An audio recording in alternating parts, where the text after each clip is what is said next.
एक कपल जो घर से मूवी देखने के लिए निकलता है लेकिन घर पे वापस सिर्फ वाइफ ही आती है। और दूसरी स्टोरी में ये 25 साल की पुलिस कांस्टेबल एक दिन काम से घर वापस आ रही थी और गायब हो जाती है। बाद में ये एक नाले में मिलती है। और तीसरी स्टोरी में ये औरत अपने पति को स्लो पॉइजन दे रही थी एक रिच बिजनेसमैन के बेटे के लिए। और एंड में मिला क्या? तो वीडियो स्टार्ट करने से पहले मेरी तुम लोगों से एक छोटी सी रिक्वेस्ट है कि मैंने बहुत दिन से ना अपनी वीडियो में हजारों में कमेंट नहीं देखे हैं, तो जितने कमेंट हो सकते हैं ना कर देना और बाल्टी भर के लाइक और शेयर तो मार ही देना।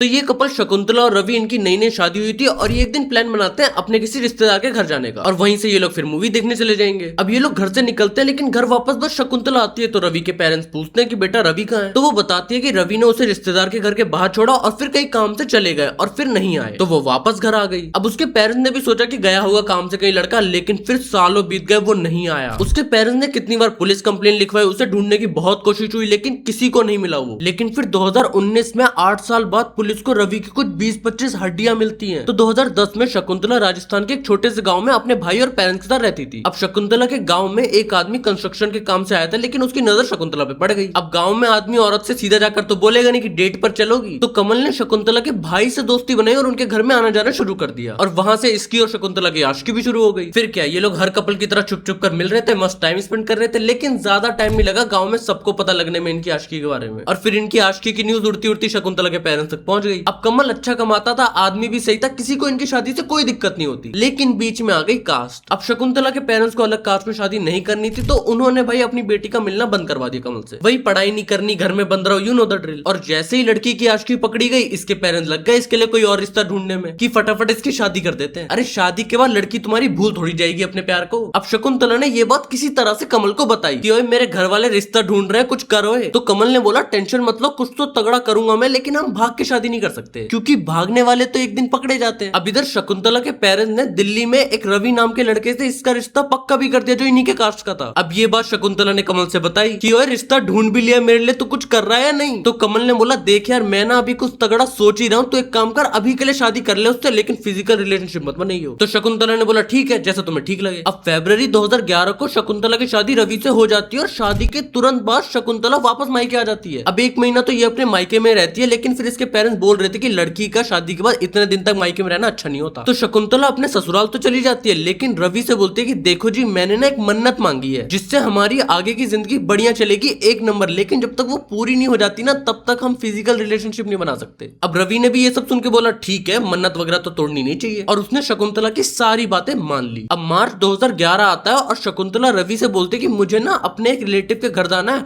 और फिर हम वहां से मूवी देखने चलेंगे, कैसा लगा मेरा प्लान? तो रवि ने बोला ठीक है, बढ़िया है। और इसके बाद जो वो मैं तुम्हें स्टार्टिंग में बता चुका हूँ कि वो अकेले ही घर पर आई। अब इसके नेक्स्ट डे से रवि के पेरेंट्स, उसके दोस्त यार, हर किसी से उसके बारे में पता करने लगे और किसी को भी उसका कोई अता पता नहीं था। और अब पुलिस कंप्लेंट के बाद सीधा शक शकुंतला पे ही गया। लेकिन उसकी वही स्टोरी कि मुझे रिश्तेदार के घर के बाहर छोड़कर कहीं और चले गए। और रिश्तेदार वाले भी पुलिस को बताते हैं कि हाँ हमारे यहाँ शकुंतला आई थी। तो पुलिस डेड एंड पे पहुंच गई। उन्हें कुछ समझ ही नहीं आ रहा था कि ये तो कहानी आगे नहीं बढ़ रही, आदमी गया कहाँ। अब ये केस 2 साल बाद सीबीआई को ट्रांसफर हो जाता है और वो लोग भी शकुंतला से बहुत पूछताछ करते हैं, लेकिन उन्हें भी कुछ नहीं पता चलता। अब 2019 आते आते इन्हें कमल तक के बारे में पता तो चल गया था, लेकिन इनके पास कोई सबूत थोड़ी था कि इन्होंने करा है, लेकिन शक पूरा था। तो फिर सीबीआई ने 3 लोगों की लिस्ट बनाई जिन पर प्रॉपर नजर रखना शुरू किया, जो था कमल, उसका ड्राइवर गणेश और शकुंतला। अब काफी दिन तक नजर रखने के बाद सीबीआई ने हाई कोर्ट में जाकर ना परमिशन मांगी कमल के ड्राइवर गणेश की ब्रेन मैपिंग की, ताकि पूछताछ के टाइम ब्रेन वेव स्कैन करके पता चले कि वही बंदा झूठ बोल रहा है सच। अब जब ये बात शकुंतला को पता चली तो उसे लगा अब तो पक्का पकड़ी जाऊंगी, तो ये भाग गई। लेकिन फिर पुलिस ने इसे पकड़ लिया और अब आती है पूरी स्टोरी सामने। तो जब कमल और शकुंतला को अलग कर दिया था और उसके रिश्ते की बात चल रही थी, तो कमल प्लान वगैरह बनाने में लगा पड़ा था, जिसके लिए उल्टी सीधी बॉलीवुड की मूवीज देख रहा था। हमराज वगैरह का तो नाम भी बताया इसने। एक तो इस देश में जब तक सिनेमा है ना, लोग चूतिया बनते रहेंगे। खैर अब जिस दिन शकुंतला रवि को बाहर लेकर गई थी, उस दिन आगे कमल और उसका ड्राइवर गणेश वेट कर रहे थे उनका। बाय द वे कमल ने गणेश को सिर्फ 60-70 हजार देकर अपने प्लान में उसे शामिल कर लिया था। अब शकुंतला और रवि को जब रास्ते में कमल और गणेश मिले तो शकुंतला रवि से बोलती है, अरे ये तो हमारे गाँव का ही है, इनसे तो जान पहचान है, ये तो आते जाते रहते हैं। और ऐसे ही थोड़ी बहुत बात करते करते ना ये लोग कमल की गाड़ी में बैठ जाते हैं कि कमल ही छोड़ देगा हमें अपने रिश्तेदार के घर। अब ये लोग गाड़ी में ऐसी हंसी मजाक करते हुए जा रहे थे और जैसे शकुंतला के रिश्तेदार का घर आता है, ये दोनों गाड़ी से उतर जाते हैं। लेकिन कमल बोलता है, अरे भाई रवि, आपसे थोड़ी और बात करनी है, थोड़ी सी और गाड़ी घुमा के ले आते हैं, क्या हो गया? अब शकुंतला रिश्तेदार के घर चली गई, रवि गाड़ी में बैठ गया और कमल और गणेश फिर एक सुनसान रास्ते पे ले जाते हैं गाड़ी को। फिर कमल पीछे सीट पर रवि का गला दबाकर उसे ऊपर ही पहुंचा देता है। अब ये लोग रात में तो रवि के कुछ हिस्से जंगल में फेंकते हुए जाते हैं और फिर एक जगह कंस्ट्रक्शन का काम चल रहा था, उससे थोड़ी दूर पर 8 फीट का गड्ढा खोद के वहाँ गाड़ देते हैं। अब पुलिस ने जब उस जगह पर जाकर खुदाई करी तो उन्हें कुछ हड्डियां मिली जिनका डीएनए टेस्ट करके पता चला ये रवि की ही थी।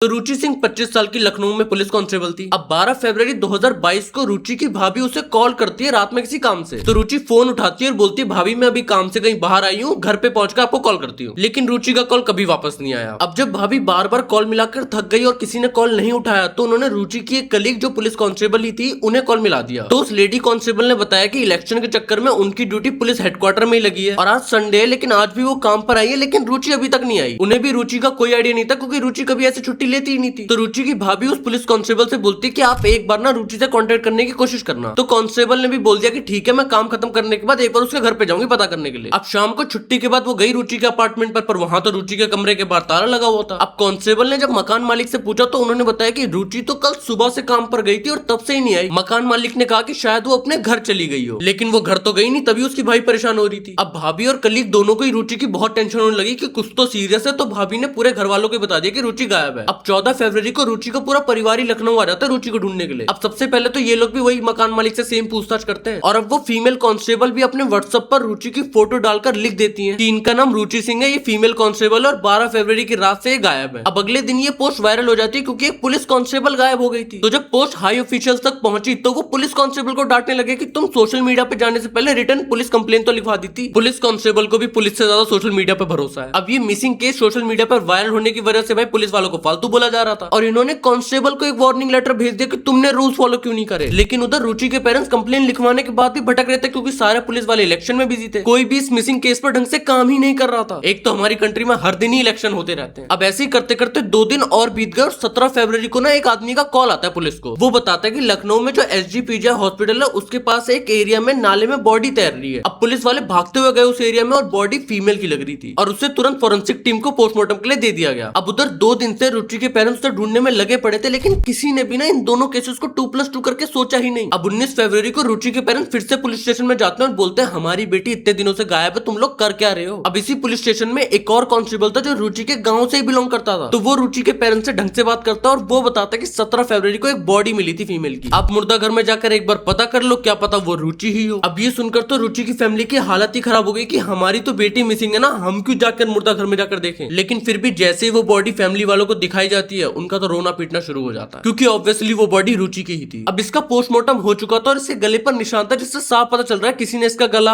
अब मीडिया वाले ये चीज तुरंत पिक कर लेते हैं क्योंकि सोशल मीडिया पर ये चीज ऑलरेडी वायरल थी कि एक पुलिस कांस्टेबल गायब है और अब तो उसकी बॉडी भी मिल गई है। अब लोग सोशल मीडिया पर रिएक्ट भी ऐसे ही कर रहे थे कि ये लोग अपने लोगों को नहीं बचा पा रहे तो हमें क्या घंटा बचाएंगे। और ये सब सुनने के बाद तो पुलिस फुल एक्टिव हो रखी थी। फटाफट रुचि के पास से मिले फोन की कॉल रिकॉर्ड निकाली गई और वहां इन्हें एक नंबर मिलता है जिससे रुचि घंटों बात करती थी और पिछले 3 महीने से सबसे ज्यादा उसी नंबर से बात करी गई थी। अब इसके बाद पुलिस को एक आदमी के बारे में पता चलता है जो प्रतापगढ़ में आने वाले रानीगंज का तहसीलदार था, पद्मेश श्रीवास्तव। अब रुचि की इसी आदमी से इतनी ज्यादा बात हो रही थी पुलिस वालों ने सोचा हम इसे फटाफट जाके अरेस्ट कर लेते हैं क्योंकि अगर मीडिया वालों ने इसका नाम पता कर लिया तो ये कल को भाग भी जाएगा। अब सुबह 5 बजे पुलिस ने पद्मेश को उसके ट्रांजिट हॉस्टल से अरेस्ट किया और लेकर आ गए लखनऊ पूछताछ करने के लिए। अब इंटेरोगेशन के टाइम पर ये बता रहा था कि हाँ ये रुचि से बातचीत करता था लेकिन सिर्फ काम के चक्कर में और कुछ नहीं। लेकिन फिर जब पुलिस को सीधे डंडे से जवाब नहीं मिल रहा था तो उन्होंने अपना डंडा टेढ़ा कर लिया। तो फिर पद्मेश ने बोल दिया कि हाँ मैंने मारा रुचि को, लेकिन क्यों। तो बात है 2019 की जब रुचि ड्यूटी पर एक और पुलिस कांस्टेबल से मिलती है जिसका नाम था नीरज गुप्ता। अब इन दोनों की फटाफट दोस्ती होती है, फिर प्यार हो जाता है और दोनों की फैमिली को कोई भी दिक्कत नहीं होती तो फटाफट शादी भी हो जाती है। लेकिन फिर इन दोनों का अलग अलग जगह ट्रांसफर हो जाता है और अब ये छुट्टी में ही साथ रह पा रहे थे। अब रुचि ने सोशल मीडिया पर बहुत एक्टिव थी और वहीं उसे पद्मेश मिलता है। अब ये बंदा रुचि के पोस्ट पर अच्छे अच्छे कमेंट करता था और इससे इंप्रेस होकर रुचि इससे बात ही करने लगी। फिर फटाफट फेसबुक पर इनके नंबर एक्सचेंज हुए और कॉल पर बात स्टार्ट हो गई। फिर रुचि छुट्टी में पद्मेश से ही मिलने उसके ट्रांजिट हॉस्टल में जाने लगी। अब नीरज को फुल शक हो चुका था कि रुचि का कुछ तो चल रहा है पद्मेश के साथ क्योंकि फेसबुक पर उसकी हर पोस्ट के नीचे पद्मेश का कमेंट होता था और रुचि भी उसके कमेंट पे फुल रिएक्ट करती थी। अब नीरज को उसके बाकी दोस्तों से ना प्रॉपर पता चल गया इसके अफेयर के बारे में, तो फिर उसके और रुचि के बीच झगड़े स्टार्ट हो गए। अब रुचि ने ये बात पद्मेश को बताई तो पद्मेश ने बोला यार तुम नीरज से डिवोर्स ले लो ना, और तो और नीरज से ही बोलो डिवोर्स के पेपर रेडी करने के लिए वरना उस पर डाउरी और डोमेस्टिक वायलेंस का केस लगा देंगे। अब नीरज ने भी सोचा ये तो अच्छी डील है, डिवोर्स करके तू निकल अपने अपने रास्ते में क्यों ना हूं तेरे साथ। अब इनका डिवोर्स हो गया, बढ़िया बात है, जिसको जिससे मिलना है मिलो। अब पद्मेश और रुचि लिव इन रिलेशनशिप में रहने लगे। अब पद्मेश रह रहा था ट्रांजिट हॉस्टल में, यहाँ पर इसके कलीग भी रहते थे। और जब उन्होंने इसको रुचि के साथ देखा तो उन्होंने पद्मेश के घर पर ही कॉल कर दिया, क्योंकि पद्मेश शादीशुदा था, इसके 2 बच्चे भी थे। अब पद्मेश की वाइफ का नाम था प्रगति, और जब उसने पद्मेश से पूछा तो उसने सब कुछ बता दिया अपने अफेयर के बारे में। और फिर ये आदमी रुचि से फोन करके बोलता है कि यार मेरी ना अभी वाइफ का तुम्हें कॉल आएगा। और रुचि का ये सुन के वही रिएक्शन था कि वाइफ? कौन सी वाइफ? कब आई वाइफ? सबसे पहले वही आई। अब प्रगति और रुचि के बीच में कॉल पर बहस हुई, लेकिन प्रगति पद्मेश के साथ रहने उसके ट्रांजिट हॉस्टल में ही आ गई और उसने रुचि से उसकी बात करना बंद करवा दिया। लेकिन रुचि उसे किसी तरह से कांटेक्ट करके बोलती थी कि मैंने अपने पति से डिवोर्स लिया, तू भी अपनी बीवी से डिवोर्स ले। लेकिन पद्मेश डिवोर्स वगैरह नहीं लेने वाला था अपनी वाइफ से, पर उसे डर था कि अगर रुचि उसके खिलाफ कंप्लेन करेगी तो उसकी नौकरी भी जा सकती है। अब ये सब होते होते ना 2022 आ चुका था और एक दिन पद्मेश रुचि से बोलता है कि हम ना 12 फरवरी को मिलते हैं, शादी की डेट फिक्स करेंगे। ये कुछ और ही फिक्स करने आ रहा है। अब 12 फरवरी की शाम को पद्मेश एक और आदमी के साथ लखनऊ आता है। अब पद्मेश के साथ जो ये आदमी होता है ना, इसके ऊपर भी कुछ केसेस चल रहे थे और इसकी कुछ जमीन का भी मैटर चल रहा था, जिसे पद्मेश ने बोला कि मेरा ये काम करवा दे, मैं तेरा जमीन का मैटर क्लियर करवा दूंगा। अब रुचि भी काम खत्म करने के बाद पद्मेश से मिलने जा रही होती है और इसी टाइम उसकी भाभी का कॉल भी आता है। अब पद्मेश रुचि को गाड़ी में बैठाकर ना उससे बड़ी अच्छी अच्छी बातें करना स्टार्ट कर देता है कि मई जून तक उसका डिवोर्स हो जाएगा, फिर हम शादी करेंगे, साथ में रहेंगे। लेकिन इतनी देर में पद्मेश के साथ वाला आदमी ना चाय लेकर आता है तीनों के लिए, और फिर रुचि वो चाय पीकर बेहोश हो जाती है। फिर ये लोग गाड़ी को एक सुनसान रास्ते पर ले जाते हैं, जहाँ पद्मेश रुचि का गला करके उसे ऊपर ही पहुंचा देता है और वही पास में उसे एक नाले में फेंक कर घर चलते बनते हैं। अब पद्मेश की वाइफ को भी बाद में अरेस्ट करा गया, पता है क्यों? क्योंकि जब ये लखनऊ जा रहा था ना, इसकी वाइफ ने इससे पूछा था कि कहाँ जा रहे हो, तो इसने बोला था कि तुम्हारी प्रॉब्लम खत्म करने जा रहा हूँ, और इसकी वाइफ ने बोला था ठीक है प्रॉब्लम खत्म करके ही आना, मैं भी थक गई हूँ। मतलब ये भी इन्वॉल्व हो गई मर्डर में।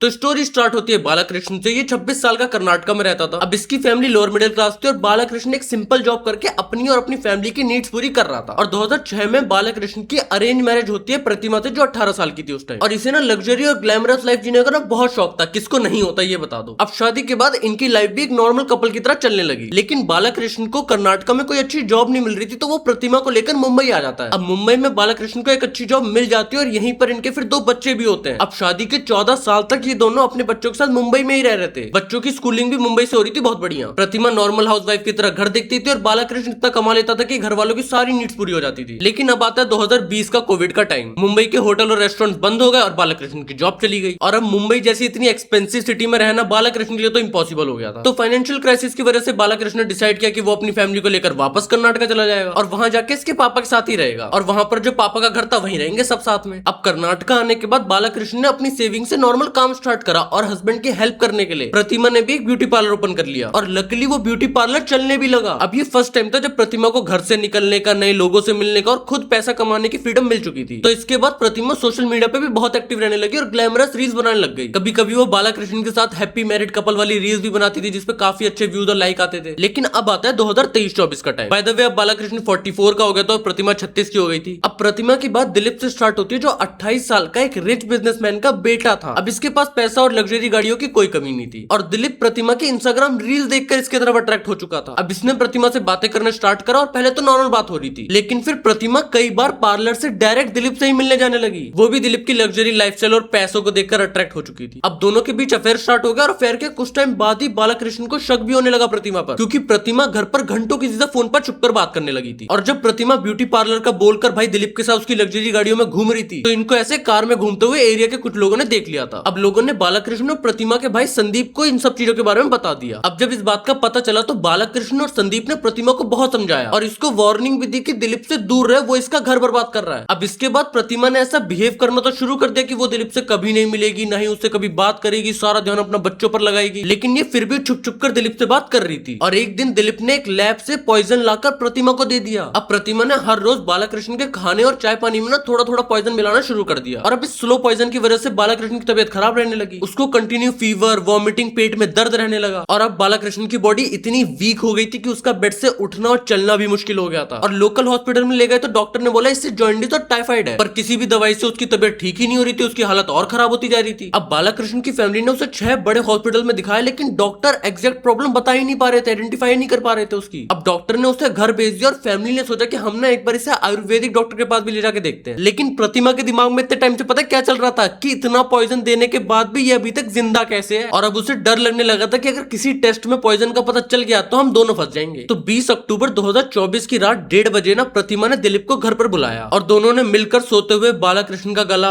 अब मॉर्निंग में 8 बजे प्रतिमा ने सबको रो रो कर बताया कि हाय बालाकृष्ण मर गया। अब पास के लोकल हॉस्पिटल से डॉक्टर को घर पर बुलाया गया और उसने बालाकृष्ण को डेड अनाउंस कर दिया। अब पता नहीं उसे गले पर निशान क्यों नहीं दिखे। फिर उसकी बॉडी को जब फैमिली वाले अंतिम संस्कार के लिए रेडी कर रहे थे ना, तो प्रतिमा के भाई ने नोटिस किया कि बालाकृष्ण के होठ, नाक और गले में लाल निशान बने हुए हैं। बताओ, डॉक्टर से ये चेक नहीं करा गया। अब इसने ये भी सोचा कि जो बंदा 25 दिन से हॉस्पिटल में सर्वाइव कर रहा था, ये अचानक क्या हो गया। तो संदीप ने तुरंत प्रतिमा को साइड में लिया और पूछना शुरू करा। और उसने जैसी प्रतिमा पर थोड़ा प्रेशर डाला, उसने सब कुछ कन्फेस कर लिया और संदीप ने ये सब रिकॉर्ड कर लिया फोन में। अब इसके बाद वो रिकॉर्डिंग पुलिस को सुनाई गई और पुलिस ने प्रतिमा और दिलीप को कस्टडी में ले लिया। अब दिलीप ने पॉइजन की बोतल को झाड़ियों में फेंक दिया तो पुलिस ने वहां से भी उसे रिकवर कर लिया। और फिर जब पुलिस लैब पहुंची जहां से दिलीप ने ये पॉइजन लिया था, तो लैब वालों ने बताया कि दिलीप ने हमें मेडिकल स्टूडेंट बता के वो पॉइजन लिया था। लेकिन अंतिम संस्कार होने के बाद बालाकृष्ण की हड्डियों को फॉरेंसिक एनालिसिस के लिए भेजा गया और उस रिपोर्ट में तो ऐसा कुछ भी पता नहीं चल पा रहा था कि इसे पॉइजन दिया गया था या नहीं। तो फिर अप्रैल और जून 2025 को इन दोनों को कंडीशनल बेल दे दी गई और अभी इस केस का ट्रायल चल रहा है कोर्ट में। तो मैंने तुम्हें जो भी ये सारा बताया ना, ये सब एलिजेड है। अब देखो इन तीनों केसेस को लेकर तुम्हारे क्या ओपिनियन है, तुम क्या सोचते हो कि ऐसे क्राइम क्यों होते हैं हमारी सोसाइटी में और हमें ऐसे क्या चेंजेस लाने चाहिए जो हम इन सबको अवॉइड कर सके। सब कुछ कमेंट में बताना और इस वीडियो को जितना शेयर करोगे उतना बढ़िया। बाकी मैं तुम लोगों से अगली वीडियो में मिलता हूँ, तब तक के लिए बाय।